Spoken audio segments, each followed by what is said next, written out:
Desenvolvimento infantil no contexto psicopedagógico. Professora Andréia Carla Machado. Psicopedagoga, mestre, doutora em Educação Especial e pós-doutora em Educação Especial. Olá, pessoal. Tudo bem? Sejam bem-vindos ao ciclo de palestras de Educação Inclusiva. Meu nome é Andréia Carla Machado. Eu sou psicopedagoga, sou pedagoga. Tenho mestrado e doutorado em Educação Especial e atualmente eu faço parte do Centro de Pesquisa e Desenvolvimento Infantil, no qual eu atuo como psicopedagoga e pesquisadora, certo? Gostaria aqui de deixar claro que vocês podem colocar as suas dúvidas dentro da plataforma do ciclo ou entrar em contato por e-mail ou rede social. Depois, no final, eu vou mostrar certinho para vocês, tudo bem? Então vamos lá e vamos começar então com o nosso tema, que é relacionado aos pequenos, né? A intervenção precoce e o desenvolvimento dos pequenos, principalmente a gente ficar de olho e observar as crianças que já podem apresentar riscos para o desenvolvimento e para a aprendizagem, que é a nossa temática aqui hoje. Então nós vamos apresentar hoje, né, a gente vai ter uma conversa hoje sobre o desenvolvimento infantil e seus importantes marcos no contexto do atendimento individualizado, né? Então é justamente para chamar atenção para o desenvolvimento e aprendizagem das crianças. No decorrer da nossa conversa, eu vou colocar esses marcos importantes que são relacionados a algumas áreas e domínios, tudo bem? Então vamos lá. Bom, é interessante, né, e a gente ficar a par disso em relação a neurociências, né? A neurociência ela vem para ajudar há alguns anos, de algum tempo para cá, para ajudar e agregar valores e informações para a gente entender o desenvolvimento e principalmente a aprendizagem das crianças, né? Como que o ser humano aprende, quais são os marcos importantes que a gente precisa prestar atenção, né? Então a gente tem, na verdade, algumas pesquisas e uma literatura muito robusta que vem desde os estudos celulares, né? Na questão dos autistas e tudo mais. Nós temos muitos trabalhos e uma literatura muito robusta também em relação à parte comportamental e cognitiva, né? E aí a gente contextualiza a importância disso para a pedagogia, né? Para a psicopedagogia, a gente entender o que a gente deve olhar, né? Como que a gente deve olhar e o que a gente precisa fazer para ajudar essas crianças no desenvolvimento. Principalmente as crianças que estão numa idade antes da escolarização, tudo bem? Então, nós temos que entender algumas vertentes. Eu vou colocar aqui para vocês hoje uma que é relacionada ao processamento de informação. Então, como que a gente aprende, né? Essa é uma das vertentes. Nós temos outras, mas eu coloquei ela hoje aqui pra gente porque ela é muito pertinente para o que a gente vai falar no decorrer da nossa conversa. Nós temos 3 unidades relacionadas ao autor Luria, né? Nós temos 3 unidades para a gente entender a aprendizagem da criança, né? Ou a aprendizagem do ser humano. Nós temos uma primeira unidade que ela é atencional, ou seja, é por meio dela que a gente consegue atencionar as ações para a gente poder aprender. Depois nós temos uma segunda unidade que é relacionado ao processamento, que são os registradores sensoriais, né? A gente vai aprender ou por uma forma de uma maneira mais auditiva ou de maneira mais visual, ou a gente precisa de manusear coisas, né, para interiorizar, para assimilar e acomodar essa aprendizagem, tá? E uma terceira unidade, que é uma terceira de memória, que aí a gente vai utilizar também um processamento de controle, porque depois a gente vai ter uma rechamada, uma decisão e uma execução do que a gente vai fazer.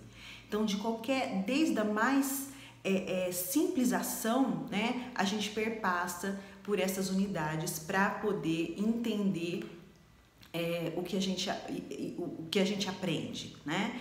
Então, a aprendizagem, na verdade, e segundo essa vertente, ela envolve essas 3 unidades, que elas são funcionais e elas precisam de ter uma perfeita interação. Dentro dessa perspectiva, né, nós temos as teorias da aprendizagem. Aqui são várias, né, relacionadas, só que aqui eu vou mostrar para vocês 2 fatores que são muito importantes, que a gente deve considerar para o desenvolvimento e atentar para o ensino da criança antes da escolarização formal, ou seja, na educação infantil, né? Nós temos 2 fatores muito importantes. Nós temos a quantidade e a organização dos estímulos que a gente, né, quer organizar, que a gente tem um objetivo que essa criança se desenvolva. Então, a quantidade e a organização, né? Eu tenho que ter uma sistematicidade, eu tenho que ter uma quantidade adequada relacionada à idade, escolaridade, né? Então, eu sei que uma criança menor tem um período atencional muito mais curto que uma criança maior. Então, são sempre esses mecanismos que a gente tem que entender e prestar atenção para a gente construir atividades, um programa de intervenção ou estratégias adequadas para essas crianças, principalmente quando elas são de risco. Nós temos, por exemplo, na educação, né, infantil, são documentos do MEC, que são habilidades que podem ser desenvolvidas e devem ser desenvolvidas durante a educação infantil, né? Então, só citar alguma delas. Nós temos as relações sociais interativas, nós temos linguagem e literatura, nós temos números, contagem, nós temos a classificação e a seriação, que é muito importante, que são pré-requisitos para o entendimento de eventos maiores, como a aritmética, por exemplo, né, como alguns cálculos matemáticos futuros. Então, são muitas coisas que nós precisamos adequar a quantidade e a organização relacionado à idade e série e ano que essa criança está. Tá? Nunca a gente deve esquecer que crianças de risco, por exemplo, na educação infantil, também necessitam, por exemplo, de adaptação curricular, né? Então, eu vou ter que fazer uma avaliação, né?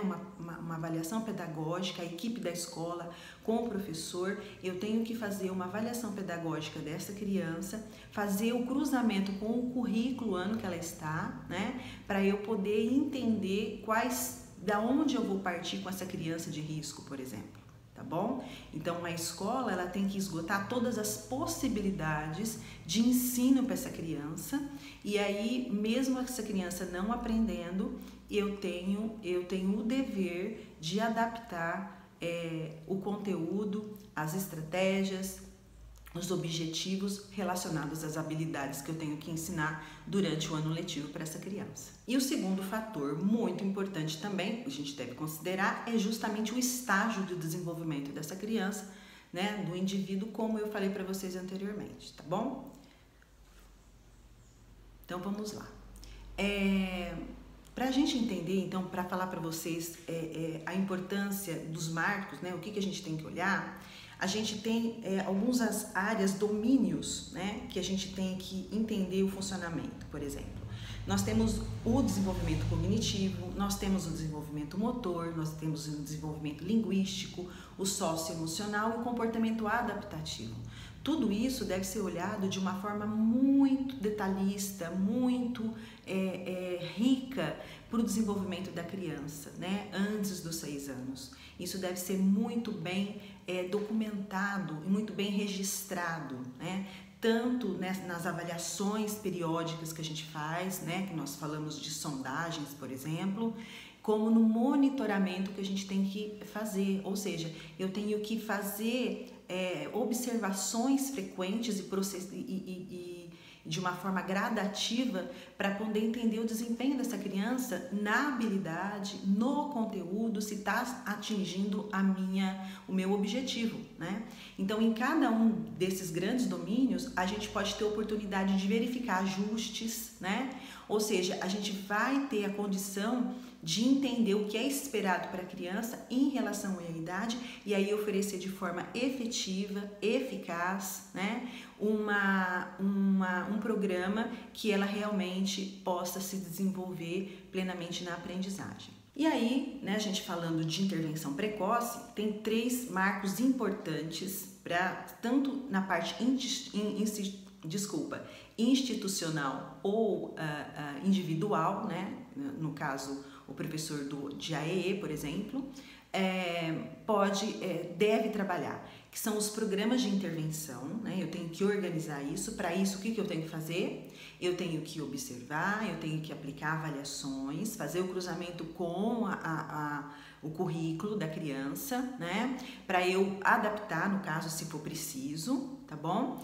E aí eu tenho que monitorar esse desenvolvimento, né? O desempenho da criança durante o decorrer do ano, por exemplo, né? Então, eu vou fazer algumas marcações, né? E aí a gente adapta, depois eu vou mostrar para vocês um modelo muito simples de protocolo, tá? Mas eu tenho que monitorar, então eu posso monitorar uma vez por semana, eu posso monitorar a cada 15 dias, eu posso fazer pequenos monitoramentos diários, né, que são muito importantes também. Então aí vai depender do objetivo da instituição ou do que a gente está propondo naquele momento como objetivo. Por que tudo isso é importante, né? Porque é nessa etapa da educação infantil que são necessárias a gente construir, né? Ajudar a criança a construir um conhecimento para o desenvolvimento global dela. Nós não podemos esquecer, por exemplo, do desenvolvimento proximal, né? A importância que Vygotsky tem para a gente como na aprendizagem e na relação de fazer a ponte entre o prévio, né, e o que essa criança precisa aprender, né? Nós temos um professor de educação infantil, ele tem uma relevância imensa, né, no desenvolvimento dessa criança, que isso pode ser marcos muito importantes, né? De repente, essa criança que você passou por você esse ano, talvez não tenha outra oportunidade de se desenvolver, né? Então, você naquele momento é o pilar, né? É a estrutura dela naquele momento, tá bom? Então, vamos continuando. Dentro então da intervenção precoce também, nós temos também algumas ações que são importantes a gente levar em consideração. Nós temos múltiplas influências, né? A gente tem, dentro de uma intervenção precoce, a coordenação pedagógica, a escola, né, tem uma variável muito grande de influência sobre isso, a família também, que a gente vai falar. Um dinamismo e envolvimento muito grande, né? Um comprometimento para realmente a gente fazer com que essa criança se desenvolva, um foco na família, porque muitas vezes nós vamos ter que dar um suporte, né? Orientar essa família do que pode ser feito também em casa, por exemplo. Então é uma força-tarefa, tá? Que na verdade todos esses elementos vão ser muito importantes juntos para o desenvolvimento, então, e da aprendizagem da criança, tá bom? Outra coisa também muito importante é que é a aprendizagem de qualidade, né? Então, um dos melhores investimentos, como a gente está falando em intervenção precoce, os países desenvolvidos, né, já fazem isso há muitas décadas, né? Então, um dos melhores investimentos que um país pode fazer é estimular as crianças pequenas antes do ensino formal, né? Organizar, sistematizar, brincadeiras. O brincar é muito importante, né? É um dos grandes domínios, ele é considerado um grande domínio, uma área muito importante, né? É o brincar que a gente tem a imitação, que são muito importantes para a gente observar se a criança brinca, se a criança não brinca, como que ela brinca. Tem protocolo somente para o brincar, para a gente organizar de forma um brincar simbólico, um brincar relacional, né? Então tem várias, o brincar é importantíssimo, tá? E dentro disso, essa aprendizagem, ela precisa ter uma qualidade. Então ela precisa ter uma qualidade de programas e materiais para serem oferecidos. Ela precisa também de creches e pré-escolas que realmente fazem um trabalho comprometido com o desenvolvimento da aprendizagem dessa criança, né? E principalmente orientação no envolvimento da família. Vocês verão aqui nesse slide que eu coloco algumas instituições que já pensam e trabalham em relação a isso. Aqui no Brasil nós temos a Fundação Marília Cecília Souto Vidigal, que há muitos anos, em alguns anos, acho que 2011 para cá, todo ano eles fazem um simpósio, né, de primeira infância. Então é muito legal, porque a gente pode assistir também online, é muito interessante. Então tem algumas aqui que vocês podem entrar no site e verificar melhor, tá bom? E também eu vou colocar agora para vocês algumas habilidades cognitivas que podem ser trabalhadas. É muito importante falar para vocês que um domínio não é somente as atividades relacionadas a um domínio. Então, por exemplo, sempre a habilidade, né, de um domínio cognitivo sempre vai estar atrelada, sempre vai estar junta com uma habilidade linguística ou uma habilidade motora fina ou motora grossa, tá? Então, não tem como a gente oferecer somente, nós temos, claro, roteiros, né, envolvidos com atividades cognitivas, linguísticas, motoras finas, mais amplas, né? Só que elas se juntam, né? Essas atividades, elas são construtivas em relação a essas habilidades, tá bom? Então eu vou falar para vocês algumas delas. É importante falar para vocês que essas daqui são algumas dicas, tá? Não é que vocês vão dar essas atividades especificamente. Lembrando que nós precisamos fazer toda aquela observação, né, aquele cruzamento de dados para a gente saber o que a gente vai dar para a criança.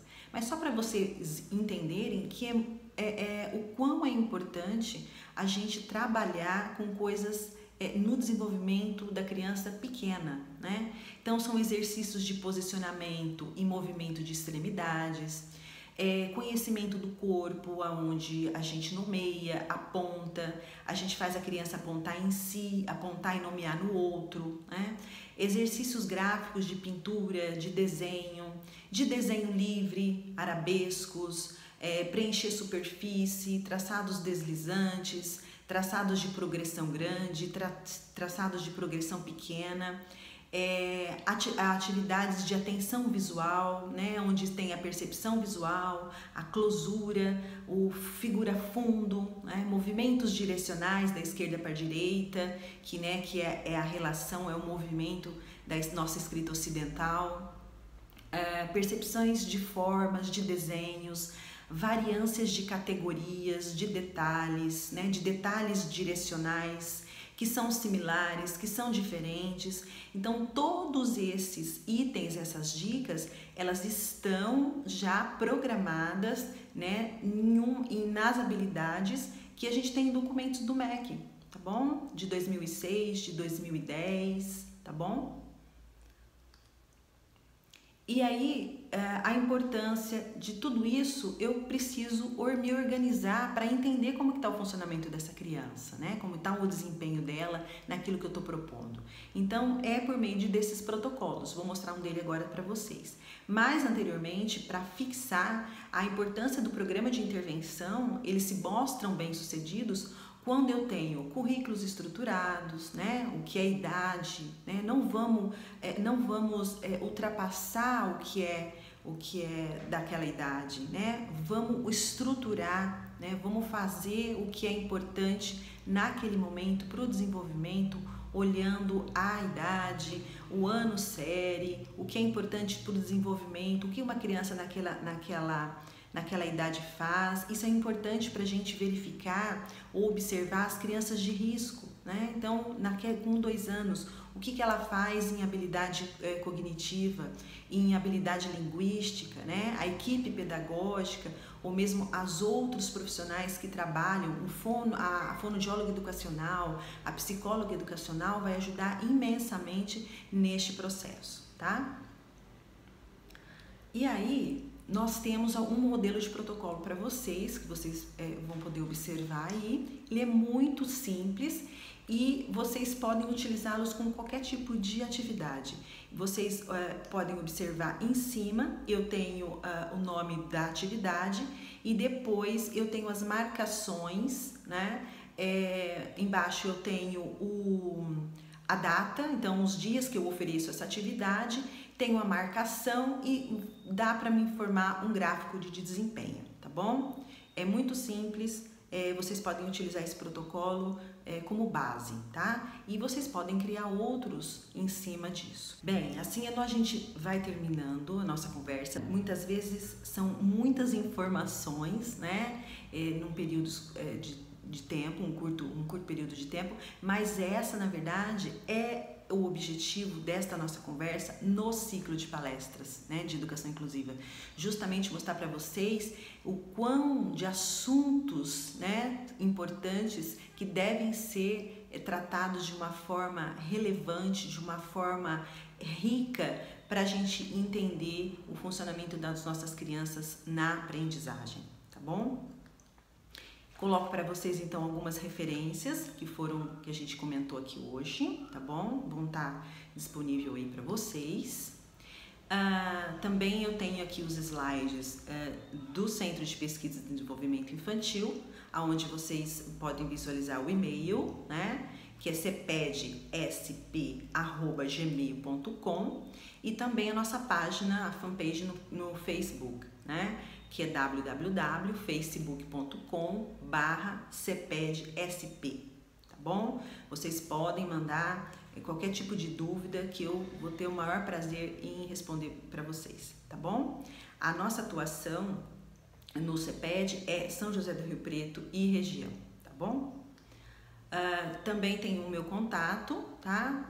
Nós temos o telefone, da onde a gente nós fazemos, eu e mais duas colegas fazemos os serviços, tá bom? A gente presta os serviços. Então eu quero deixar para vocês o meu agradecimento, tá bom? Eu espero ter atendido o objetivo, né, de conversar um pouco com vocês sobre o desenvolvimento dos pequenos. Lógico que não há um esgotamento, né, do assunto, tem muita coisa para a gente falar ainda, mas com certeza nós teremos outras oportunidades. Vocês podem mandar dúvidas ou comentários na plataforma, ou também podem colocar inbox no meu Facebook, que é particular, né, que é o meu nome completo, Andréa Carla Machado, ou pelo CEPED, né, pelo e-mail também, tá bom? Vocês podem me encontrar nesses endereços. Eu estou disponível para cursos presenciais, cursos online sobre essa temática que eu trabalho, né? E no caso da intervenção precoce, e também em outras temáticas que eu atuo, que é da adaptação curricular de crianças e jovens com deficiência intelectual, com autismo, e programas de intervenção relacionados aos transtornos de aprendizagem e atenção, tá bom? Eu quero aqui deixar então o meu agradecimento por toda a equipe, tá, do ciclo. Esse evento é muito rico justamente pelo alcance, né, de muitas pessoas. Então muitas pessoas vão ter a oportunidade de ver um pouco sobre do que pode ser feito, que as pessoas estão fazendo em relação à educação inclusiva em várias temáticas. Aí eu só quero mostrar para vocês alguns dos nossos livros que vocês podem ver aqui no fundo, né? Eu em parceria com algumas autoras, com duas grandes colegas, nós temos alguns livros, tá? Então eu vou mostrar rapidinho para vocês a capa. Nós temos esse de desenvolvimento de linguagem, tá bom? Que é em parceria com uma fonoaudióloga. Nós temos esses três, a gente chama de cartilha, né? Uma cartilha em relação à riqueza e a condensação, né? O resumo de sinais e orientações práticas para TDAH, autismo e dislexia. Agora, em breve, antes no meio do ano, vai sair o de deficiência intelectual, tá bom? Nós temos também esses dois livros, que são de atividades de leitura e escrita. Esse é praticamente de identificação de letra e consciência fonológica. E esse aqui são atividades de fluência e compreensão de frases e vai até textos, tá bom? Só para vocês terem uma ideia, tá? São algumas atividades, muitos deles têm protocolos, tá bom? Do que a gente conversou aqui, então já para vocês terem uma ideia de modelos. Esse daqui realmente tem um protocolo, que ele é um programa de consciência fonológica, né, juntamente com duas parceiras também, né, que fazem parte do CEPED, tá bom? Também ele tem protocolos no final que podem ajudar a gente medir o desempenho dessas crianças, tá bom? Por frequência e tudo mais. É muito interessante. E esse daqui é um livro que nós organizamos também com duas parceiras, o livro de TDAH. Então, ele vai desde as informações neurobiológicas, né, neuropsicológicas, da circuitaria e neuropsicopedagógicas, a atividades práticas e algumas dicas de programas, tá bom? Então, esse é o nosso material que, por enquanto, a gente tem e tem feito com muito carinho, tem feito com muito comprometimento para ajudar todo mundo que se compromete com o desenvolvimento, com a aprendizagem das nossas crianças, tá? Então, eu quero deixar aqui o meu grande abraço, muito obrigada pela atenção, muito obrigada por vocês estarem aí do outro lado, tá? Isso me conforta muito e me deixa muito feliz pelo tanto de pessoas que podem estar atingindo e assistindo essa palestra hoje, né? Então, muito obrigada, um ótimo evento para vocês e continue assistindo as palestras do ciclo de educação inclusiva, tá bom? Um beijo para vocês e até a próxima.